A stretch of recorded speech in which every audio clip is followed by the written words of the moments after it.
नमस्कार, न्यूज़ 24 देख रहे हैं आप। मैं हूं आपके साथ डॉक्टर वीना शर्मा। उत्तर प्रदेश में अब चुनाव जैसे-जैसे नजदीक आ रहे हैं, हालांकि बहुत समय है, लेकिन फिर भी आजकल 5 साल लगातार राजनीतिक दल ऐसा लगता है कि सिर्फ चुनावों की ही तैयारियां करते हैं और उत्तर प्रदेश में कम से कम 27 में होने वाले चुनाव को लेकर अभी 25 चल रहा है, लेकिन उसके बाद भी जिस तरह से दोनों क्या, अब तो बीएसपी बहुजन समाजवादी पार्टी भी अब अपनी सक्रियता दिखा रही है। मायावती, बहुजन समाजवादी पार्टी सुप्रीमो मायावती ने अब बूथ स्तर पर कमेटीज बनाई है। इन कमेटीज के सदस्य बूथ स्तर पर गांव-गांव, घर-घर जाकर लोगों को बताएंगे कि बीएसपी की सरकार थी तब उन्होंने क्या कुछ किया था। आज की सरकार कैसे बहुजन समाज से जुड़े हुए लोगों के हितों पर कुठाराघात कर रही है। बाकायदा उदाहरणों के साथ समझाने की प्रयास कोशिश बहुजन समाजवादी पार्टी वाकई में अपने कोर वोटर तक पहुंचने की कोशिशों में सफल होगी। इसी सवाल के साथ हमारे खास मेहमानों के साथ अगले आधे घंटे में हम समझने की कोशिश करेंगे। मानस श्रीवास्तव जी, ब्यूरो चीफ उत्तर प्रदेश, हमारे वरिष्ठ सहयोगी, अपर्णा दीक्षित, प्रवक्ता बीजेपी की, धर्मेंद्र सिंह जी, प्रवक्ता समाजवादी पार्टी, रोहन सिंह, प्रवक्ता कांग्रेस पार्टी और सैयद काशिम जी, वरिष्ठ पत्रकार हैं। आप सभी का बहुत बहुत स्वागत है। मानस जी, शुरुआत आपसे ही करते हैं।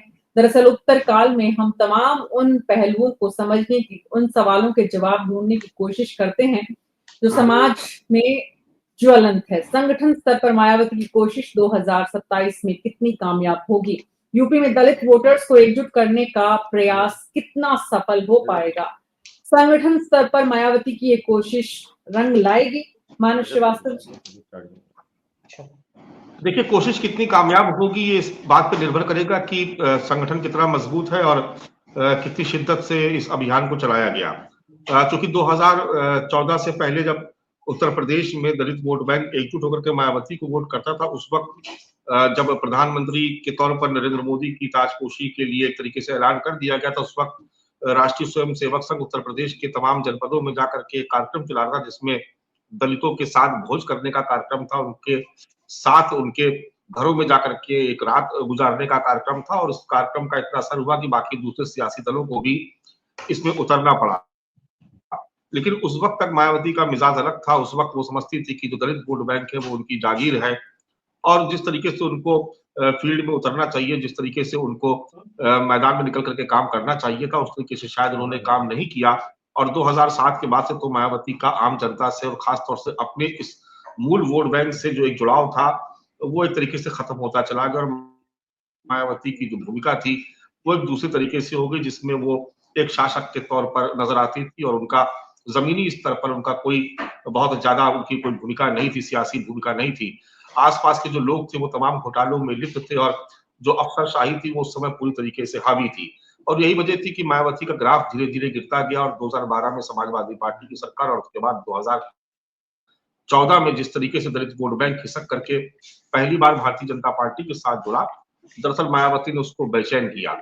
उस वक्त शून्य पर मायावती थी और उसके बाद जब 2019 का चुनाव आया, उस वक्त भी दलित वोट बैंक ने समाजवादी पार्टी का रुख नहीं किया, लेकिन जो यादव वोट बैंक था वो जरूर मायावती को मिला। मायावती फिर से 10 पे आई, लेकिन आप देखें 2024 में फिर से 0।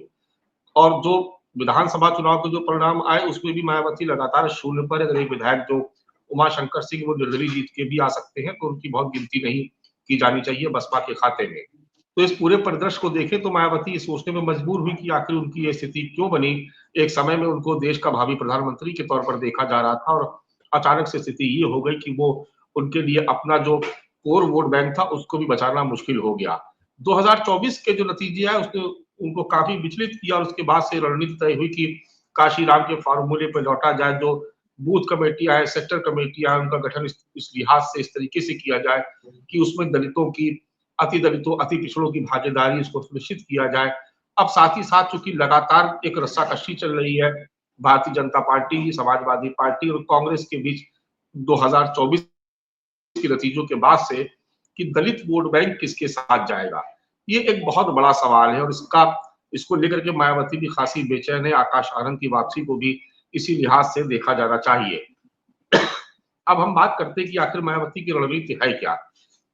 जो पेपर पे जो रणनीति है, जो उन्होंने कागजों पे जो उन्होंने एक डिजाइन किया है, ड्राफ्ट तैयार किया है, उसमें उसके दो पहलू हैं। पहला पहलू ये है कि जब मायावती की सरकार थी, जितनी बार भी सरकारें बनी उस दौरान दलितों के हित में क्या क्या काम किए गए, दलितों के लिए कौन कौन सी योजनाएं लाई गई और किस तरीके से दलित स्वाभिमान के लिए दलित महापुरुषों के नाम पर तमाम सारे स्मारक बनाए गए, तमाम सारी योजनाएं शुरू की गई।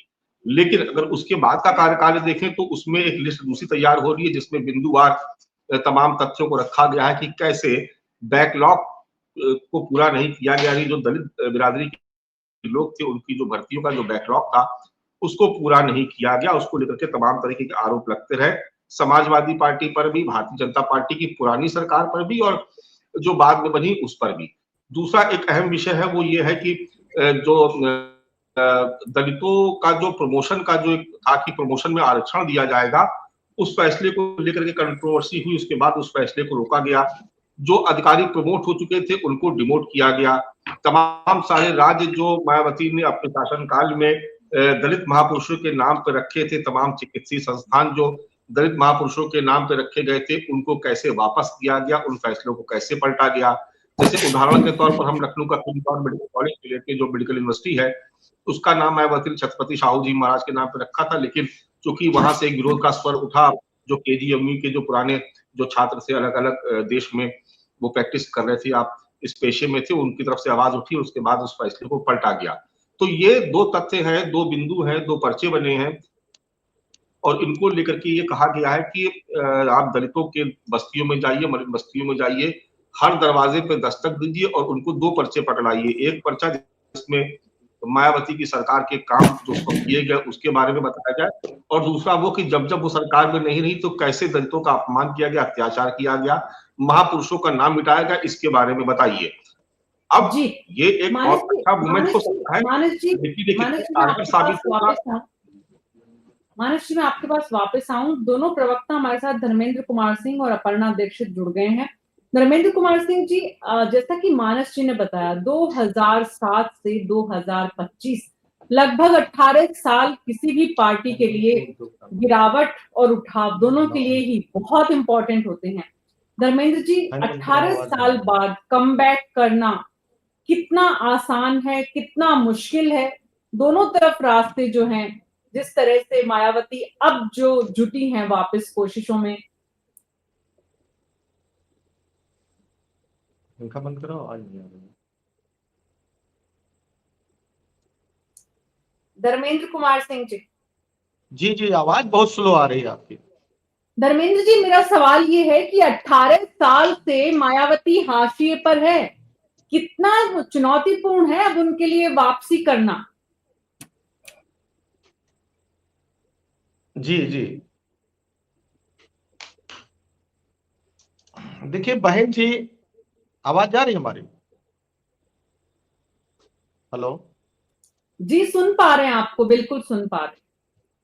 जी, बहन जी के साथ समस्या है। बहन जी अपनी मूल जो बाबा साहब भीमराव अंबेडकर जी की विचारधारा थी, जो संविधान की मूल भावना थी, जो विशेष रूप से मार्जिनाइज लोग थे, समाज में पिछड़े लोग थे, जो ऐतिहासिक रूप से डिस्क्रिमिनेट लोग थे, उनको मुख्य धारा में लाने के लिए जो बाबा साहब का सपना था, उस विचारधारा से जब बहन जी भटक गई, उससे अलग हट करके लोग तो तमाम तरह के आरोप लगाते हैं, उन पर आरोप लगे दौलत की बेटी और से लेकर के तमाम चीजें, ये स्वतंत्र हैं लोग लगाने के लिए। लेकिन सच यही है कि उन्होंने बाबा साहब भीमराव अंबेडकर जी की विचारधारा को जब किसी अन्य संस्थानों में, किसी अन्य पार्टी के हाथ गिरवी रख दिया, तो दलित ये समझ गया कि हमारा हित अब वहां नहीं।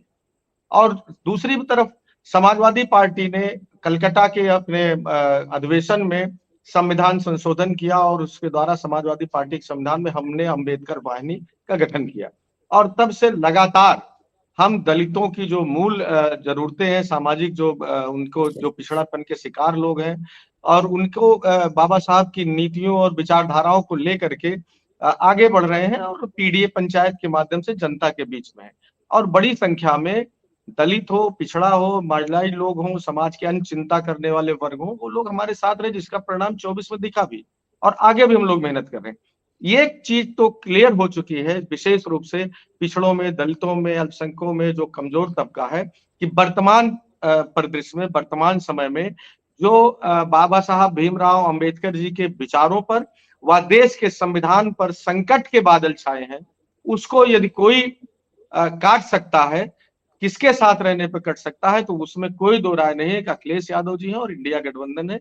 इसीलिए पूरा भरोसा है कि समाजवादी पार्टी के राष्ट्रीय अध्यक्ष आदरणीय अखिलेश यादव जी के नेतृत्व में और इंडिया गठबंधन के नेताओं के नेतृत्व में पूरी तरह से दलित समाज एकजुट होकर के भारतीय जनता पार्टी की जो आरक्षण छीनने की बात हो रही, संविधान को लगातार बदलने का जो प्रयास और कुचक्र हो रहा है, साथ साथ जो तमाम संसाधनों पर कुछ एक बड़े लोगों को कब्जा कराने का प्रयास हो रहा है, उसके विपक्ष में सारी दलित, पिछड़ा, मार्जिनाइज्ड लोग हमारे साथ खड़े हैं, कंधे से कंधा मिला करके। और हमें ऐसा विश्वास है कि आने वाले सारे चुनाव में अब भारतीय जनता पार्टी को सत्ता से बेदखल करेगी। रोहन सिंह जी, बेचारा एक दलित और 4 टुकड़े 4 हिस्सों में बांटने की उसे कोशिश है, और चारों जो हिस्से बांटने वाले लोग हैं वो अपने अपने स्तर पर दावा कर रहे हैं कि दलित सबसे ज्यादा उन्हीं के साथ हैं। आपको लगता है दलित आपके साथ हैं? आपने भी पिछले दिनों बहन जी को आंखें दिखाई थी, मायावती को। आपने ये भी कहा कि भाई साथ मिलकर जुटकर एक तरह से दलित को साधने की जरूरत है। उत्तर प्रदेश में आप और समाजवादी पार्टी भले ही साथ हो, लेकिन दलित को साथ लेने के लिए आपस में, जैसा कि अभी धर्मेंद्र कुमार सिंह जी ने भी कहा, कि समाजवादी पार्टी और अखिलेश यादव के साथ है। आप कहेंगे कि राहुल गांधी के साथ हैं। मायावती के प्रवक्ता तो आते नहीं है बहुजन समाजवादी पार्टी के, लेकिन जिस स्तर पर वो इस वक्त तैयारी करने की कोशिशें कर रही हैं, 18 साल बाद किसी भी पार्टी का उस तरह से कमबैक करना कितना आसान है, और उसके लिए वाकई में कितनी मेहनत झोंकी जाएगी। मानस जी ने शुरू में ही बताया कि ये सारी इस बात पर निर्भर करेगा कि दरअसल मेहनत कितनी की जाती है ग्राउंड पर, और कितना दलित वर्कर जो बीएसपी का है वो आम आदमी को, दलित वोटर को ये समझाने में कामयाब होता है कि बहुजन समाजवादी पार्टी उनके हितों की सबसे बड़ी संरक्षक है। लेकिन कोशिश तो कर रही है मायावती जी। तो ऐसे में सवाल ये है कि बेचारा दलित कहाँ जाएगा? और आपका दावा रोहन सिंह जी धर्मेंद्र कुमार सिंह जी से कितना आगे है? मैम, भारत में बहुजन आंदोलन का इतिहास बहुत पुराना नहीं है। मतलब भारत में बहुत सारे आंदोलन हुए हैं, उसमें बहुजन आंदोलन का इतिहास पुराना है, लेकिन उतना भी पुराना नहीं है। अगर हम सब, आप सबको पता है, सबने पढ़ा है, काशीराम जी और अंबेडकर जी के टाइम से और फुले जी सारे टाइम पे, जो वर्तमान समय मॉडर्न पीरियड में देखा जाए 1980s के पोस्ट 1980, तो काशीराम जी और बहन जी दो प्रोमिनेंट फिगर हैं इंडियन पॉलिटिक्स में, जिन्होंने बहुजन आंदोलन और दलित आंदोलन की रहनुमाई या उसका चेहरा बने। काशीराम जी रहे नहीं, बहन जी उनकी उत्तराधिकारी थी। बहन जी 2007 से 2012 सरकार में भी थी, पूर्ण बहुमत से सरकार थी। लेकिन हम आप एक चीज को ये भी मानेंगे कि जब उन्होंने सोशल इंजीनियरिंग, जिसकी बात हम आप करते हैं, उस सोशल इंजीनियरिंग को जब किया और जब ब्राह्मणों को साथ में लाया, तब उन्होंने सत्ता में मतलब पूर्ण बहुमत पाई। वो पीरियड था, पीक था राजनीति का उनका, वो गुजर गया। उसके बाद मतलब कमबैक करने के बहुत मौके थे। हम तो जानते हैं बहन जी की शख्सियत बहुत बड़ी शख्सियत है। मैंने ये भी एक्नॉलेज करता हूँ, मैं स्वीकार करता हूँ कि मैंने देखा है दलित तो उनकी मतलब क्या फील महसूस करते हो। मैं जानता हूँ उनकी वजह से उनके अंदर कितनी हिम्मत आई है। एक दलित उनकी उतरी हुई कुर्सी को जो छू कर जो ताकत महसूस करता है कि हमारे बीच की कोई महिला, और आप खुद भी समझ रही होंगी इंडियन पॉलिटिक्स को समझते हुए कि किसी बहुजन समाज की और किसी उस जाति वर्ग से आने वाली महिला के लिए मुख्यमंत्री बनना और इस व्यवस्था को चलाना कितना कठिन रहा होगा।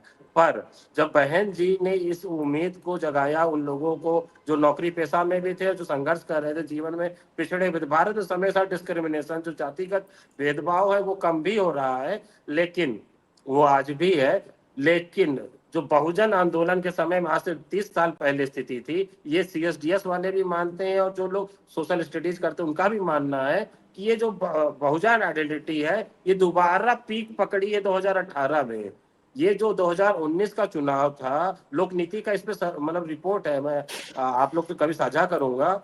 उसमें ये कहा गया कि जब संविधान बचाने की बात हुई, भारत बचाने की बात हुई, तो ये बहुत साल बाद, 15 साल 20 साल बाद उन लोगों को आइडेंटिटी पॉलिटिक्स दोबारा फिर से प्रोमिनेंट हुई, लोग उसमें जुड़े, बंधे, इकट्ठा हुए हैं। और ये ही जो नरेंद्र मोदी जी का जो कास्ट सेंसस का जो फैसला है, अगर आप देखेंगे तो वो कहीं घूम के वहीं पर आता है, और नरेंद्र मोदी जी को जो नागपुर की जो पॉलिटिक्स है उससे दूर वो लोहिया और वाली पॉलिटिक्स की तरफ में जाता हुआ देख रहा है। रही बहुजन आंदोलन की, जो बहुजन आंदोलन और बहन जी के वोटर की बात है, तो वोटर तो हम लोग, अगर हम उनको ये इन ब्लॉक ये माने कि बहन जी के वोटर है या उनकी कोई स्वयं की राजनीतिक बौद्धिक चेतना नहीं है, तो ये हम गलत किसी को कम आंकना मानेंगे। उनकी बहुत पॉलिटिकली एजुकेटेड है, पॉलिटिकली समझदार है, बल्कि मतलब आप हमसे बहुत तजुर्बा रखती, ज्यादा जानती होंगी, लेकिन बड़े शहरों में रहने वाले बहुत पैसा कमाने वाले लोगों से कहीं ज्यादा पॉलिटिकली एजुकेटेड आपको बिहार में, उत्तर प्रदेश में सड़क किनारे वो लाई चला भूजने वाला या डेफिनेटली इसमें कोई दो राय नहीं है। इसीलिए तो 2 साल पहले हम चुनावों से और इस बात की चर्चा कर रहे हैं कि दरअसल उत्तर प्रदेश में होने क्या जा रहा है, क्योंकि तैयारी जमीन पर शुरू हो गई है और बीजेपी ने तो बहुत पहले से तैयारी शुरू की है। अखिलेश यादव भी जुटे हुए हैं। कांग्रेस पार्टी और बीएसपी कितनी ताकत झोंकते हैं इस पर निर्भर करेगा संविधान कि जी कांग्रेस पार्टी भी, लेकिन कांग्रेस का इस वक्त वर्कर कितना एक्टिव है और कितना दलित समाज को अपने साथ ले पाएगा, ये देखना होगा। लेकिन अपर्णा जी, मायावती जी का इस तरह से सक्रिय होना ब्लॉक स्तर पर, मायावती तो बीजेपी की बी टीम के रूप में जानी जाती है। अभी 18 साल बाद सत्ता में वापसी का उनका कहीं एक जो मतलब सोई हुई इंद्रियां फिर से जाग गई हैं ऐसा लगता है, या फिर वो मतलब जिस मुद्रा में काम कर रही हैं एक बार फिर से किसी की मदद करने के मकसद से ही वो अपनी टीम को एक्टिव तो कर रही है, सक्रिय तो कर रही है, लेकिन वो काम किसके आएगी ये नहीं मालूम है। ऑडियो अपर्णा जी।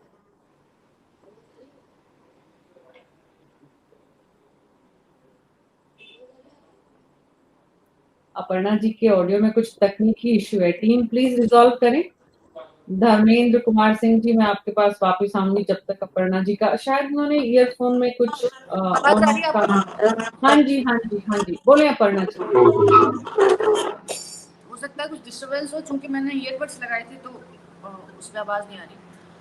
अभी आप बोल सकते हैं। पहले मैडम सुन लीजिए, कहा कि महिला थी, उनको कई ऐसी परेशानियों का सामना करना पड़ा होगा एज अ वुमेन। कई एक समस्याएं आती हैं जब आप एक पार्टी की मुखिया होती हैं, तब नो डाउट उनको आई और समय समय पर आई, किसके माध्यम से, बस इस पर गौर करने की जरूरत है। उनकी जो भी योजनाएं आई उनको खत्म करने का काम किसने किया, इस पर गौर करने की जरूरत है। दलित वोट बहुत अच्छे से जानता है, पूरे भारतवर्ष में अगर दलित चेहरा अभी भी कोई है, दावे तो हर कोई करता है, प्रयास हर कोई करता है। मैं ये मानती हूँ बहन जी ही एक ऐसी, इसमें कोई खटास नहीं है, कोई इसमें छुपाने वाली बात नहीं है। आज भी दलित अपना अगर चेहरा किसी को मानता है तो मायन कुमारी मायावती जी को मानता है, और वो है भी। लेकिन 2017 में उन्होंने जैसा किया, 2022 में उन्होंने गठबंधन के साथ किया। हालांकि कई एक इल्जाम भी लगे उन पर, कई एक तरीके के आरोप लगे, कई तरीके से उनको खत्म करने का प्रयास किया, लेकिन वो लड़ती रही, प्रायः लड़ती रही। मैं उनके लिए बस इतना कहूंगी कि आज वो अगर अपनी बसपा को बचाना चाहती हैं तो उन्हें बचाना चाहिए, चूंकि वो एक उन्होंने इसी पार्टी को आगे बढ़ाने का काम किया था, आगे बढ़ाती भी आई हैं। कई एक लोग हैं जो उनके साथ जो रहे हैं, पुराने नेता हैं, झिटकते जा रहे हैं, चूंकि अब वोट बैंक उतना नहीं मिल पाया है। तो कहीं ना कहीं जो ये एक दूसरे का जो पल्लू पकड़कर चलने की जो आदत थी, शायद लोगों को ये समझ में नहीं आई। और भारतीय जनता पार्टी का जिस तरीके से राइज हुआ है, दलित वोटों में हमने जिस प्रकार से पकड़ बनाई है, ये भी एक कारण है। लेकिन मैं बस इतना कहूंगी कि कुछ लोग आरोप ऐसा लगा देते हैं कि बस बहन कुमारी जी भारतीय जनता पार्टी के कहने से चलती हैं। ऐसा भी इस बार नहीं देखने को मिलेगा। वो तो कह भी चुकी हैं कि हम इस बार किसी के साथ समर्थन से चुनाव नहीं लड़ेंगे, इंडिविजुअल लड़ेंगे। और वो उसी हिसाब से अपने आकाश को लेकर उन्होंने कई बड़े स्टैंड लिए। उनके माफी मांगने के बाद फिर उन्हें वापस भी लिया, चूंकि उनको पार्टी भी बचानी थी। कई एक नेता हैं जो वापस आने की कोशिश में भी लगे हुए हैं, ऐसा सुनने में आ रहा था। तो आने वाले समय में आप ये देखोगे कि ये जो उनकी जो कोशिशें रहेंगी, कामयाब हो रही हैं नहीं हो रही, ये तो बात की बात है। फिलहाल अगर बात करें मजबूती की, तो आज की डेट में मजबूत स्थिति में है भारतीय जनता पार्टी। आज की डेट में अगर किसी ने भूतकाल में भी साथ दिया है, बहन कुमारी जी का ही दिया था, भारतीय जनता पार्टी ने ही दिया था, और इसी प्रकार से हम जब भी समय होगा तो देंगे। लेकिन अभी तो अपनी अपनी पार्टियों की बात चल रही है, अपना अपना अलग चुनाव लड़ेंगे, और आने वाले समय में एक दूसरे के साथ कौन क्या लड़ रहा है ये किसी को नहीं मालूम है। हमारे जो घटक दल हैं उनके साथ लोकल स्तर पर विधानसभा की सीटों पर कब्जा, जो पिछड़े समाज का वोट है, हमने जातिगत जनगणना को लेके हमने जिस प्रकार से निर्णय लिया है, जो हमारे पिछड़े समाज का वोट है, दलित वोट है, और जो जिसको पीछे रखा गया है शुरू से, और आगे लाने की कोशिश करेंगे जातिगत जनगणना के हिसाब से, और उसको सभी ने सराहा भी है।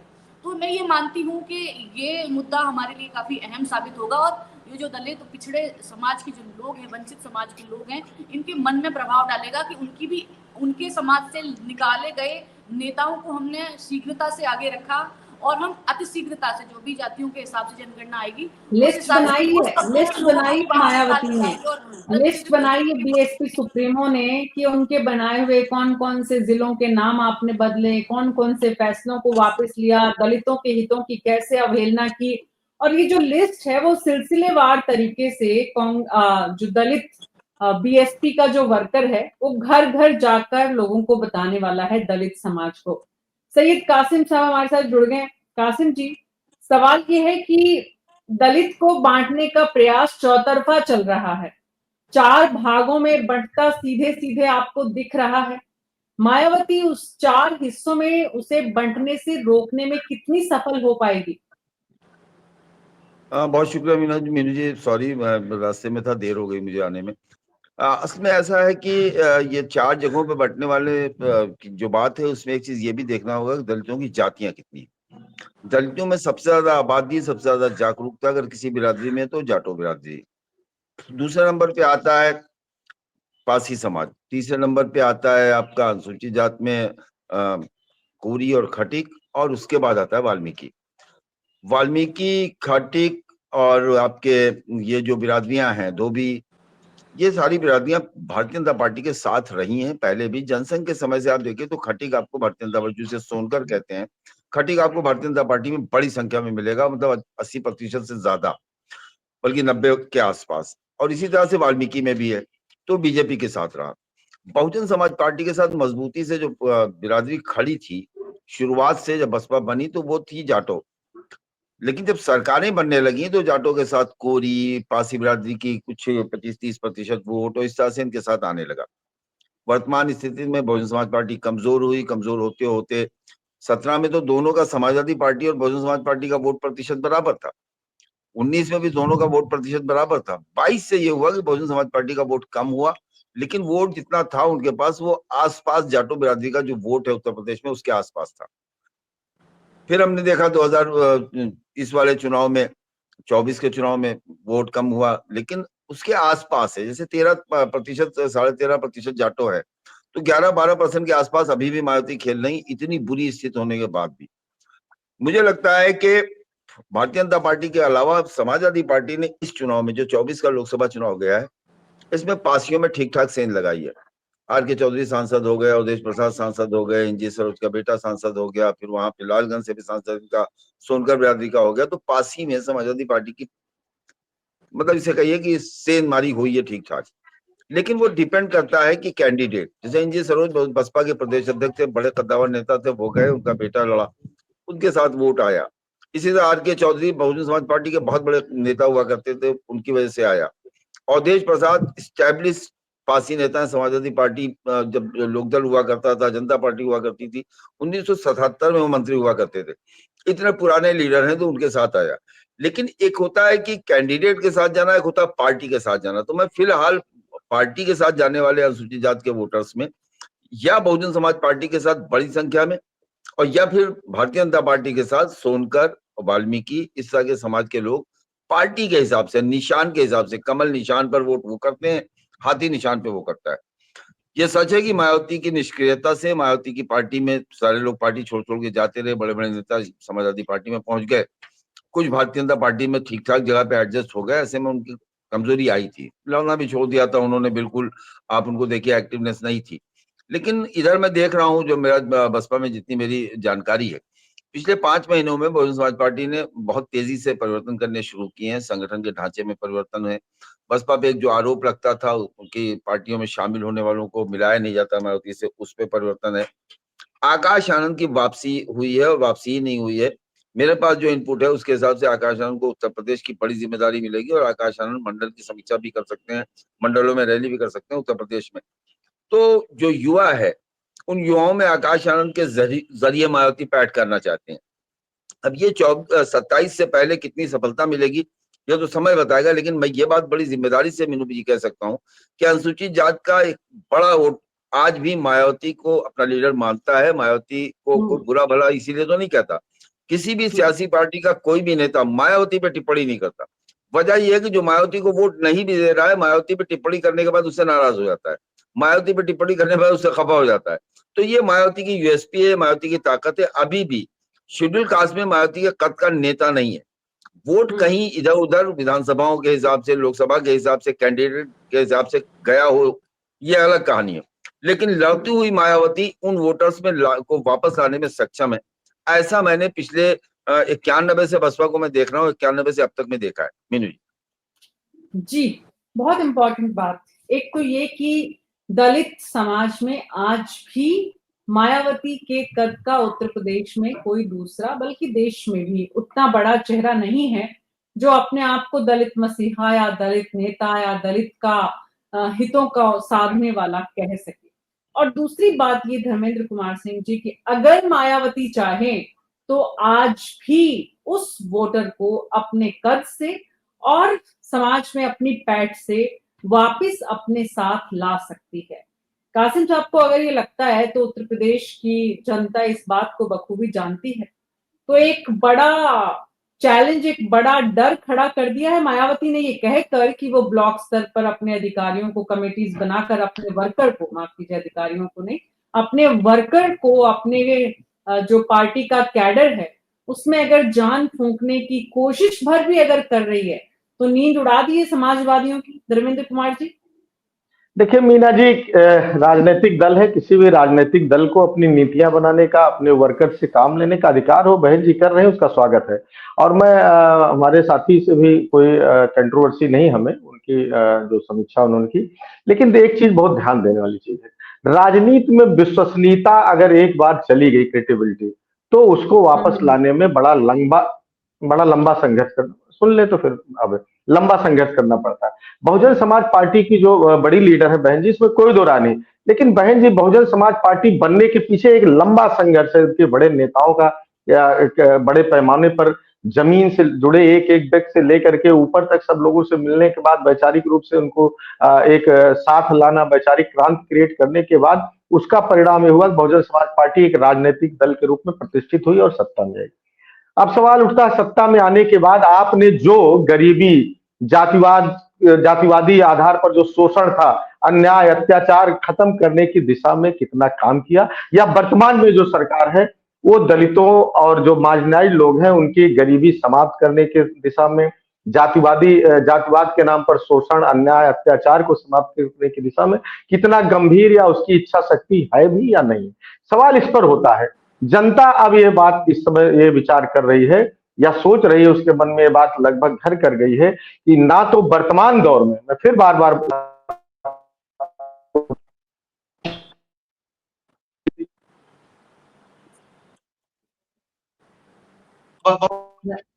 नेता ने अपनी विचारधारा को, जो दलित और शोषण के विरुद्ध बाबा साहब भीमराव अंबेडकर ने दी थी, उस विचारधारा को भारत की सत्ताधारी राजनीतिक दल के हाथों गिरवी रख दिया है। मैं नहीं कह रहा हूं कि बहन जी का स्टेटस कम हो गया, उनकी दूसरी क्रेडिबिलिटी क्राइसिस, हाँ जो खत्म हुई है उससे कितना दूर होगा, सवाल ये है। दूसरी 15 सेकंड, दूसरी बात, जो 17 से लेकर के 24 तक का ट्रेंड बता रहा था, 17 से 24 के अंतिम जो लोकसभा के चुनाव हुए उसमें जहां इंडिया गठबंधन समाजवादी पार्टी को करीब करीब हमको लगता 43.52% वोट मिला था, उसमें बहन जी को हमको लगता है कि बहुजन समाज पार्टी या तो शुरुआती दौर में जब बहन जी उसका नेतृत्व नहीं कर रही तब रहा हो, नहीं तो उनके नेतृत्व में लड़े गए किसी भी चुनाव में सबसे कम वोट मिला, जो करीब करीब 9.25% वोट मिला। तो ऐसे में मतदाता, एक तो बहुत बड़ी चीज होती है, नेता में आस्था होने के बाद भी वो अपना मत खराब नहीं करना चाहता, वो मत देना इसलिए चाहता है कि जो उसकी वैचारिक लड़ाई है, जो उसकी सामाजिक लड़ाई है, जो उसकी आर्थिक लड़ाई है, जो पार्टी, जो सरकार उस हक के साथ खड़ी हो, हम उसके साथ जाना चाहते हैं। तो ये क्रिस्टल एंड क्लियर है कि वर्तमान परिप्रेक्ष्य में समाजवादी पार्टी और इंडिया गठबंधन ही फिट बैठे। दलित वोटर को आप क्रेडिबिलिटी क्राइसिस मायावती की खड़ी करने की कोशिश जो धर्मेंद्र कुमार सिंह जी कर रहे हैं, कांग्रेस पार्टी को लगता है कि वाकई में वोटर इस बात को या इस भ्रम को या इस नैरेटिव को समझने की कोशिश करेगा? कासिम साहब की मतलब तजुर्बेकार आदमी है, पुराना समय से देख रहे हैं। एक बात से सहमत नहीं हूँ, वो ये कि जब उन्होंने बाय लार्ज जब उन्होंने बोला कि खटिक समुदाय 90% भाजपा में ज्यादा होता है, वाल्मीकि समुदाय मतलब तो ये जाता है, ट्रेडिशनल वोटर है कहते हैं, तो ये है जनरल उस जाति का समूह में उन पार्टियों को वोट दिया जाता है, लेकिन पूरा नहीं जाता, एक बात है। और जैसे एक हिंदुत्व की जो एक पॉलिटिकल जो मतलब टूल इस्तेमाल करते हैं हिंदुत्व को, तो एक बड़ा छाता है, उसी तरह से एक अनुसूचित जाति होना या बहुजन होना एक बड़ा छाता है, उसके अंदर जातियां हैं। तो जाति है, बिल्कुल जाति है, लेकिन जाति वहां से निकल के आगे सिर्फ बहुजन पर रुक जाती है, उसके आगे नहीं जाती है। ये प्रयास है हमारा। और कांग्रेस का जो सोचती है, जो जान रही है, वो शुरू से पहले दिन से यही रहा है कि जब देश आजाद हुआ तब से और आज तक हम लोग का जो अनुसूचित जाति या समाज के कमजोर तबके के प्रति जो नीति है, उसमें कोई बदलाव नहीं हुआ है। आज भी हम अनुसूचित जाति के साथ, अल्पसंख्यकों के साथ, महिलाओं के साथ, जो समाज के कमजोर वर्ग है उनके साथ आज भी उन्हीं तरह से प्रोग्रेसिव सोच के हैं, उन्हीं तरह की नीतियां बनाते हैं और आज तक उसी को इम्प्लीमेंट करते हुए बेहतर करते चले आ रहे हैं। लास्ट के 11 सालों में भाजपा गवर्नमेंट में जिस तरह से मतलब नरेंद्र मोदी जी इलेक्टोरली डरते हैं बहुजन मतलब के मोबिलाइजेशन से, नहीं तो ये पूरी सरकार जो उन लोगों की है। अब ये बताइए आप रोहन जी, आप कभी कहते हैं मायावती डरती है, कभी कहते हैं नरेंद्र मोदी जी डरते हैं। नरेंद्र मोदी सवाल ये है अपर्णा दीक्षित जी, मोबिलाइजेशन से, बहन जी मोबिलाइजेशन से नहीं, बहुजन मोबिलाइजेशन से। तो वही करने की कोशिश तो मायावती कर रही है। आप कह रहे हैं मायावती बी टीम है, आप सभी लोग अपनी बात के कॉन्ट्राडिक्शन में आ रहे हैं। तो अपर्णा जी, सवाल ये कि कांग्रेस जो मायावती है वो योगी सरकार और मोदी सरकार की जो काम है और उन कामों से जो दलितों का नुकसान हुआ है, सीधा सीधा उसको टारगेट करने जा रही हैं। देखिए, नुकसान नहीं हुआ है, इसको इस तरीके से मुझे लग रहा है कि नहीं कहना चाहिए।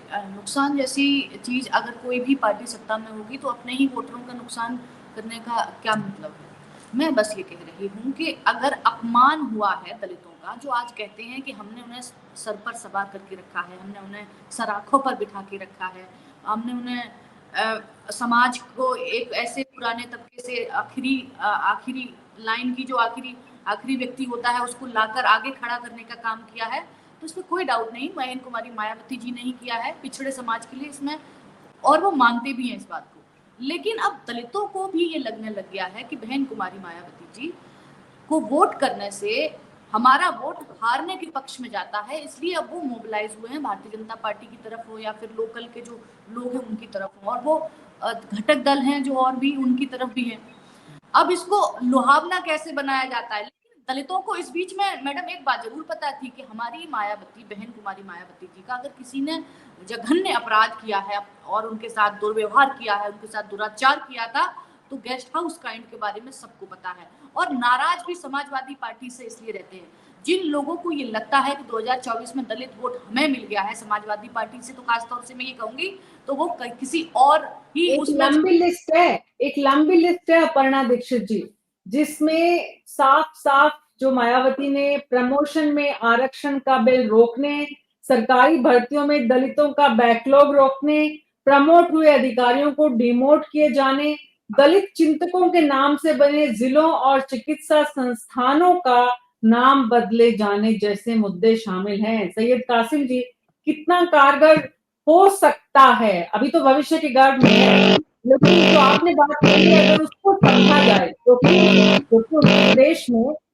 जो कि उत्तर प्रदेश में बीएसपी के अब तब से लेकर अब तक के मूवमेंट को आप बहुत क्लोजली देखने के बाद बोल रहे हैं, तो मतलब ऐसा नहीं है कि मायावती कमबैक कर जाए तो कोई बहुत बड़ा करिश्मा हो जाए।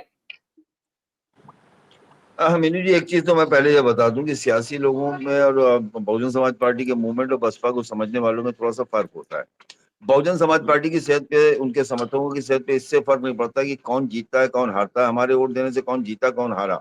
अगर ऐसा होता तो काशीराम ने जब बीएसपी बनाई थी, कहा था पहला इलेक्शन हारने के लिए, दूसरा हराने के लिए और तीसरा जीतने के लिए लड़ेंगे। उनका समाज उनके साथ खड़ा रहा। मेरी भी भोपाल के एक साहब से फोन पे बात हो रही थी कुछ दिन पहले, मैंने ये वाकया लिखा भी था उनसे। उन्होंने कहा कि भोपाल रीजन मध्य प्रदेश में जो है बसपा वहां बहुत कमजोर है, 5,000 वोट विधानसभा में मिला था। लेकिन उसका फर्क ये हुआ कि जिस बार 5,000 वोट मिला तब हमारी महिलाएं जो हाथ में चप्पल लेके उन्हें खेतों से आना पड़ता था, अब वो पैर में चप्पल पहन के आते हैं। ये आत्मसम्मान का खेल है। बहुजन समाज पार्टी को वोट देने वाले तबके का कहना है कि मायावती हमारा सम्मान है, मायावती ने हमको जीना सिखाया। गरीबी, बेरोजगारी, तनाई, ये पुराने नारे हैं पिटे हुए, और इसी नारे के खिलाफ काशीराम ने ये पार्टी बनाई थी। वो गरीबी नहीं, वो स्वाभिमान, सम्मान, इज्जत से रहना, खाट पे बराबर बैठना, कुर्सी पे बैठना, पैर फैला के बैठना, ये चीजें उनको बहुजन समाज पार्टी के उदय के बाद मिली। बहुजन समाज पार्टी की सब बात करने लगे, अनुसूचित जात की बात करने लगे, नहीं होती थी। लेकिन ये बात भी सही है कि जो समाजवादी पार्टी को 2024 में वोट मिला, उसके बाद उनका उत्साह बढ़ा हुआ है, उनकी हिम्मत बढ़ी हुई है, उनका हौसला बढ़ा हुआ है। ये अलग बात है कि उसके काउंटर में बहुजन के लोग वो पूरी किताब, पूरी कहानी लेके जा रहे हैं कि किस तरह से अमेठी का नाम शाहू जी महाराज कुर्मी राजा थे उनके नाम से बदल दिया गया, किस तरह से फुले जो थे जिनकी आज आप माल्यार्पण कर रहे हैं, उनकी पूजा कर रहे हैं, फुले के नाम से जिला बदल गया, किस तरह अम्बेडकर भीख के नाम का भीमनगर बदल गया। इस तरह की बातें वो ले जाके उस समाज में कर रहे हैं जिसको टूटने का खतरा है। 24 में संविधान बचाओ एक बेहतरीन नारा कांग्रेस ने दिया, और उसे बहुत अच्छी तरह से राहुल गांधी ने मैनेज किया और वो चल गया। और ये बात याद रखिएगा कि ये जो दलितों का ये तबका है जो मायावती के साथ होता है, जाटो बिरादरी करी, यही सबसे ज्यादा संविधान, सबसे ज्यादा अम्बेडकरवाद, अम्बेडकर को पढ़ने वाला, पकड़ने वाला, अम्बेडकर के पीछे चलने वाला, उसके लिए मर मिटने वाला तबका है। वो तबका जो है उसने लोकसभा के चुनाव में संविधान बचा रहे इसके लिए कांग्रेस अलायंस को वोट किया, इससे कोई इनकार नहीं करता। लेकिन समाजवादी पार्टी, जब मैं बताऊं उत्तर प्रदेश की राजनीति, तो उत्तर प्रदेश का जो हमारे क्या कहते हैं सभा प्रवक्ता, मेरे बहुत से दोस्त हैं, क्षेत्र के हिसाब से बटी हुई है। सुल्तानपुर में मेनका गांधी को रामभुआल निषाद ने हरा दिया। संजय निषाद आके क्या वोट रोक पाए? वहां नहीं रोक पाए, क्योंकि निषाद पहली बार वहां भाजपा छोड़ के सपा के साथ खड़ा हो गया, और सपा प्रत्याशी बड़ा कैंडिडेट था निषाद बिरादरी का, उसने झूम के उसको वोट दे दिया। ये जो समीकरण है, ये जो चीज है, इसको उत्तर प्रदेश की राजनीति में समझना बहुत जरूरी है। Seat by seat, Lok Sabha by Lok Sabha, ये परिवर्तित होती रहती है, और इस परिवर्तन का लाभ जो है, जो पार्टी सही कर, मैं बड़ी जिम्मेदारी से आपके चैनल 2022 में अखिलेश यादव ने जो माहौल बनाया था वो सरकार बना लेते, लेकिन माहौल तो उन्होंने पिछले वर्ग का बनाया। आज आपके निषाद शामिल हुए, कल चौहान शामिल हुए, परसों मौर्य शामिल हुए, एक रोज एक press conference, Bharatiya Janata party परेशान हो गई, और आखिर में उसको लाना पड़ा मुलायम सिंह परिवार की बहू अर्पणा को कि एक कोई प्रेस कॉन्फ्रेंस हमारी कामयाबी चल रही थी। लेकिन जब स्वामी प्रसाद मौर्य ने 85 तो हमारा है, 15 में बंटवारा है नारा दिया अखिलेश के मंच से 2 बार, 80-20 योगी ने चलाया था, और उस नारे को रोक दिया गया, वहां से मोमेंटम रुक गया। तो ये इस वक्त अखिलेश यादव ने बहुत अच्छा माहौल बनाया है, क्या कहते हैं क्षत्रिय और अगड़ा और इस तरह की बातें उन्होंने फैलाई हैं सब, और किया है, उसको कामयाबी से कर रहे हैं। कभी क्या कहते हैं राजभर, अब जैसे मैं आपको बताऊं, राजभरों का एक सम्मेलन हुआ समाजवादी पार्टी कार्यालय में, उस सम्मेलन में अखिलेश यादव ने जिस तरह से सुल्तानपुर के एक बड़े ब्राह्मण नेता हुआ करते थे, उनके मौजूदगी में परशुराम की सबसे बड़ी प्रतिमा और परशुराम के फरसा लेके फोटो खिंचा ली, उसी तरह से उन राजभरों के बीच में उन्होंने कहा कि साहब ऐसा है कि हम आएंगे तो राजा सुहेलदेव की सबसे बड़ी प्रतिमा लगाएंगे। हो गया, हर एक्शन का रिएक्शन है मीना जी, ये सब ऐसे नहीं हो जाता कि आपने सब समेट लिया। भारतीय जनता पार्टी अगर आज उत्तर प्रदेश की सबसे बड़ी पार्टी बनी, उसके पीछे पिछले वर्ग के नेताओं को इकट्ठा करना, उनको लाना, काशीराम फॉर्मूले पे भारतीय जनता पार्टी ने चल के दिखाया। तो ये एक ऐसी कहानी कि जब आप समाज का नेतृत्व बढ़ाएंगे, समाजवादी पार्टी में नेता विपक्ष ब्राह्मण है, समाजवादी पार्टी में नेता सदन ऊपर दिल्ली में अखिलेश जी हैं, राज्यसभा में क्या कहते हैं समाजवादी पार्टी में रामगोपाल यादव है। तो जब आपके पास पद देने के लिए तो ना मुसलमान नेता से विपक्ष मिल रहा है आपको, ना क्या कहते हैं पिछड़ा आपको लोकसभा में मिल रहा है, ना अगला आपको राज्यसभा में मिल रहा है। ये सारी चीजें समाज में जब आप चौपाल पे बैठिए तो चर्चा में आती है। मुझे लगता है कि ये एक धर्मेंद्र कुमार सिंह जी और रोहन सिंह जी, मुझे उम्मीद है आप लोग इस बात को ठीक से बखूबी समझ रहे हैं। बीएसपी की ताकत देखिए कि मायावती अकेली नेता है, पूरे देश की सियासत में बीएसपी के बराबर, उनके बराबर कोई चेहरा खड़ा नहीं कर पाई, देश खड़ा नहीं कर पाया, लोग खड़ा नहीं कर पाए, लेकिन वो अपने प्रवक्ता को भेजकर बात भी नहीं कहती हैं। तो ताकत का अंदाजा तो लगाया ही जा सकता है। बहुत बहुत शुक्रिया आप सबका इस चर्चा में शामिल होने के लिए। कुल मिलाकर जो तस्वीर इस वक्त दिख रही है वो ये कि मायावती अब अपने कैडर को एक बार फिर से सक्रिय करने की कोशिशों में जुट गई है। योगी सरकार के खिलाफ सरकार द्वारा किए गए उन कामों को गिना रहे हैं जो दलितों के विरोध में माने जा सकते हैं। बीएसपी की सरकार रहते हुए उन्होंने जो कुछ दलित हित में काम किया वो अब योगी राज में नहीं हो रहा है। ये भी जनता को, खास करके दलित समाज को समझाया जा रहा है। दलित समाज कितना इसे समझता है, मायावती के कितना ये साथ हो पाता है। 4 टुकड़ों में बंटा हुआ इस वक्त दलित कितना मायावती की रणनीति का हिस्सा बन पाता है, ये आने वाले दिनों में देखना बहुत ही दिलचस्प होगा। और हम बार बार, कई बार इस विषय पर चर्चाएं अलग अलग परिप्रेक्ष्य में, अलग अलग रूप में, अलग अलग संदर्भ में करेंगे और आम जनता के साथ साझा करेंगे कि किस तरह से उत्तर प्रदेश की सियासत आगे बढ़ रही है। न्यूज़ 24 पर अभी मेरे साथ इतना ही। नमस्कार।